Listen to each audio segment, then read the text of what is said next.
कराची में जारी 35वें national games में आज 5वें रोज के मुकाबले जारी हैं। सूबों और महकमों की टीमें एक दूसरे पर बरतरी के लिए जतन कर रही हैं। आज एथलेटिक्स के फाइनल मुकाबले भी हो रहे हैं। अरशद नदीम जिवेलियन थ्रो में वापडा की जानिब से अपने एजाज का दिफा कर रहे हैं। 4 रोज के मुकाबलों में अब तक दिफाई चैंपियन पाकिस्तान आर्मी मेडल्स की दौड़ में अपनी सबकत बरकरार रखे हुए है। पाकिस्तान आर्मी ने इतवार को मुख्तलिफ खेलों में अपनी बालादस्ती बरकरार रखकर मेडल्स के ढेर लगा दिए। सेलिंग इवेंट में पाकिस्तान एयरफोर्स ने शानदार कारकर्दगी दिखाई। मुख्तलिफ कैटेगरी में 4 गोल्ड और 1 सिल्वर मेडल जीता। सेलिंग की 2 कैटेगरीज में 2 मेडल नेवी के नाम रहे। विमेन्स में केपी ने गोल्ड मेडल अपने नाम किया। सिंध ने नेटबॉल विमेन टूर्नामेंट के फाइनल में सनसनीखेज मुकाबले के बाद वापडा की मजबूत टीम को 13 के मुकाबले में 20 पॉइंट से हराकर इवेंट में अपना पहला गोल्ड मेडल हासिल किया। बुहरा अरब में सेलिंग के दिलचस्प मुकाबलों में एयरफोर्स की बरतरी। ऑप्टिमिस्ट क्लास ओपन में एयरफोर्स के मोहम्मद सुलेमान ने गोल्ड मेडल जीत लिया। एयरफोर्स के आजिफ हैदर ने सिल्वर मेडल अपने नाम किया। ऑप्टिमिस्ट गर्ल्स इवेंट में एयरफोर्स की तहसीन काजी ने गोल्ड मेडल जीता।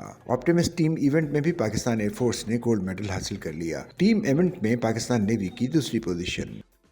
सच्चल न्यूज़ नेटवर्क की वीडियोस में खुश आमदेद। नाजरीन, वीडियो से मुतालिक अपनी कीमती राय का इजहार कमेंट बॉक्स में ज़रूर करें और चैनल को सब्सक्राइब करें।